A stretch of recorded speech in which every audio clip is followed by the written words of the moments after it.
नमस्कार दोस्तों।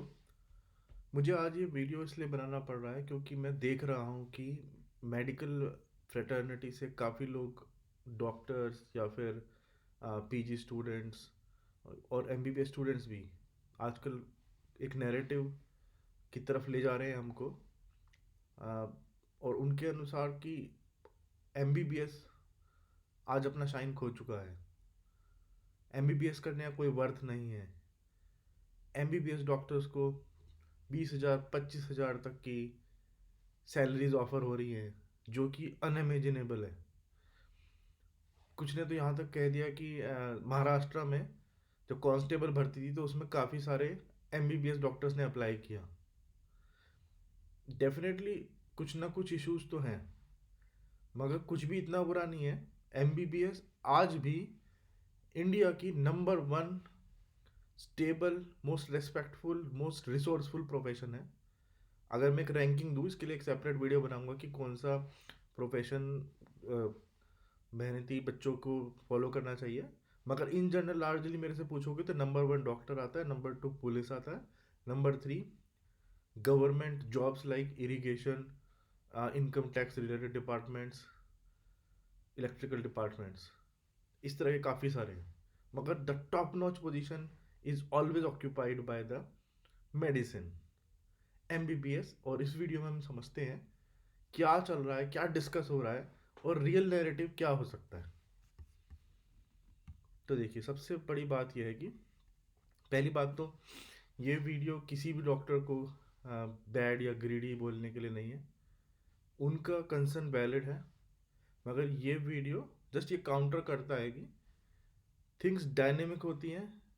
Engineering, law, इन सब फील्ड्स के साथ भी ऐसा हुआ जब सप्लाई बहुत ज़्यादा बढ़ गया तो जो इनकम्बेंट्स थे उनको प्रॉब्लम हुआ।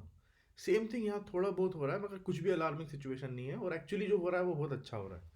सो अगर हम देखें कि अभी अगर एमबीबीएस कॉलेजेस सरकार ने बढ़ाए हैं और हमारे डॉक्टर्स का अगर हम नंबर देखें, 1 सवा लाख के करीब डॉक्टर्स आ रहे हैं हमारे चर्न आउट हो रहे हैं इन कॉलेजेस से, तो वो कोई बहुत ज़्यादा नहीं है। अभी भी हम WHO की जो रिकमेंडेड है फिगर, उससे हम काफ़ी कम ही होंगे। तो इसमें कोई प्रॉब्लम नहीं है। प्रॉब्लम क्या आ रहा है, प्रॉब्लम कहाँ हुआ है एक्चुअली। इनिशियली एक डॉक्टर के पास, जब कोई एमबीबीएस डिग्री करता था वो डॉक्टर बनता था, उसको एक तो किसी का नौकर नहीं बनना, he can any day start their own clinic. और वो करते भी थे, क्लिनिक खोलते थे Tier 2 Tier 3 टाउन्स में और बहुत सक्सेसफुल रहते थे। मगर धीरे धीरे क्या हुआ कि डॉक्टर्स को बड़ी सिटीज़ की तरफ मूव करने का मूड हुआ। तो मेजर ज़्यादातर डॉक्टर्स जो है दिल्ली, एनसीआर, गुड़गांव, मुंबई, बैंगलोर, इस तरह की सिटीज़ में सेट होना चाहते हैं और छोटे शहरों में नहीं जाना चाहते हैं क्योंकि वहाँ पर फैसिलिटी, स्कूलिंग और ये सब चीज़ें इतनी अच्छी नहीं होती हैं। मगर यहाँ पर ऐसा कोई प्रॉब्लम नहीं है। प्रॉब्लम कहाँ से आ रहा है कि जो, और वो एक ग्लोबल फिनोमिना है। कंपनीज जो होती हैं वो सभी एक 1% जो हमारा यू कैन से पूरे वर्ल्ड में जो एक सेक्शन है सुपर रिच का, उनसे कंट्रोल की जाती हैं। तो जैसे इंजीनियर्स का लेवरेज खत्म हुआ, वो अब एक एम्प्लॉयज़ हैं इन कंपनीज में और ये बहुत ही उनकी मर्जी पर रहते हैं कंपनीज की कब on the name of automation और स्किल सेट ऑब्सोलेशन उनको कब हटा दिया जाए। सेम सॉर्ट ऑफ इशू यहाँ डॉक्टर्स के साथ भी कोशिश की जा रही है कि जो कॉर्पोरेट हॉस्पिटल्स हैं, सारा कैपिटल उनके पास होता है। अगर उनके पास कैपिटल है सारा, तो obviously the leverage of the doctors is getting reduced, क्योंकि डॉक्टर को भी सब जगह जाके काम करने का मन नहीं है, वो बड़े शहरों में काम करना चाहते हैं। तो कॉर्पोरेट वहाँ पर ऑलरेडी सारा रिसोर्स कंट्रोल करते हैं, तो वो डॉक्टर्स को अब जॉब पर रख रहे हैं।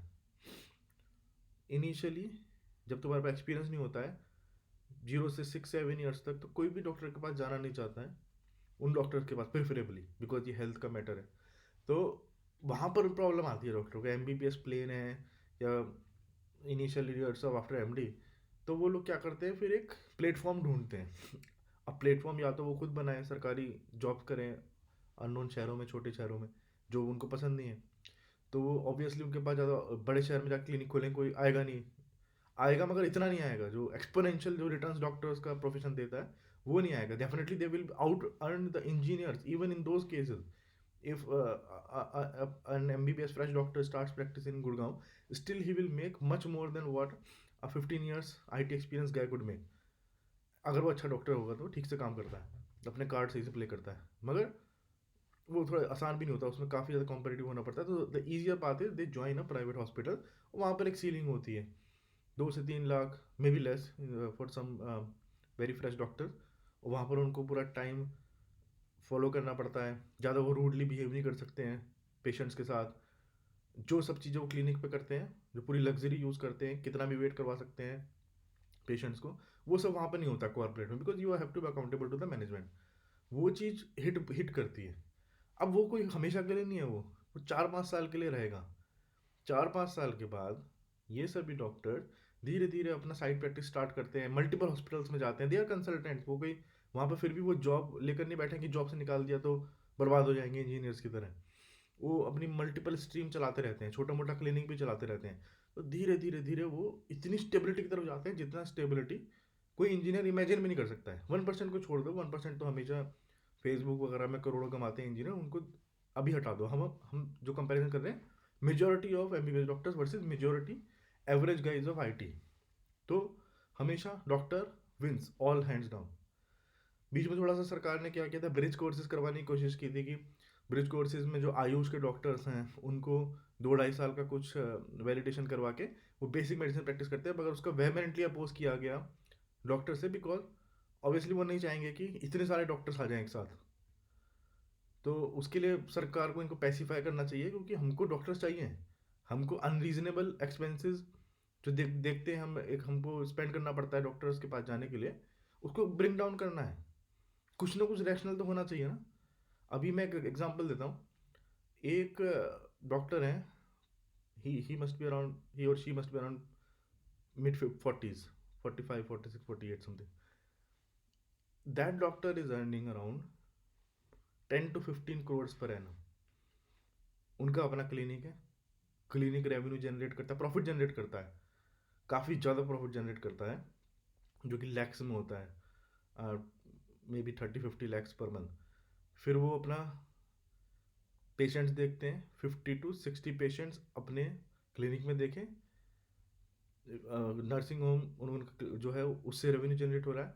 फिर 3 से 4 हॉस्पिटल्स में जाके विजिट लगती है, हर एक विजिट का 750 रुपये मिलता है, और वो 5 मिनट की विजिट होती है। जैसे मरीज ऑलरेडी वहाँ पर है, तो उनको बस 5 मिनट जाके देखना है भाई ठीक ठाक है सब कुछ, उसका 750-800 रुपये उनको मिलता है।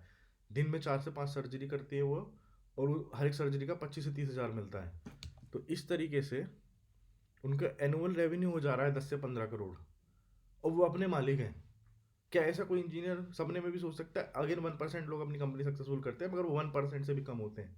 मगर यहाँ मेजोरिटी ऑफ स्पिरिटेड डॉक्टर्स की बात कर रहे हैं, जो थोड़ा सा भी मेहनत करना चाहते हैं, अपनी पढ़ाई में अच्छे हैं और एस्पिरेशनल हैं, उन लोगों को इस तरह के मोन्यूमेंटल रिटर्न्स मिलते हैं, जो कि किसी भी और प्रोफेशन में पॉसिबल ही नहीं है। सो अगर मेहनत कर रहे हो, अच्छे से मेहनत करना जानते हो, तो सबसे पहला टारगेट है नीट। उसके बाद जो है तुम सब इंस्पेक्टर बनो पुलिस में, और फिर गवर्नमेंट सर्विसेज सब ट्राई कर सकते हो। ये सब चीज़ें हैं best, doctor will always be the best. इसी के साथ मैं ये वीडियो यहाँ पर एंड करता हूँ। और काफ़ी सारे पॉइंट्स हैं जो डिस्कस नहीं हो पाया, वो हम आने वाले वीडियोज़ में करेंगे डिस्कस। धन्यवाद दोस्तों।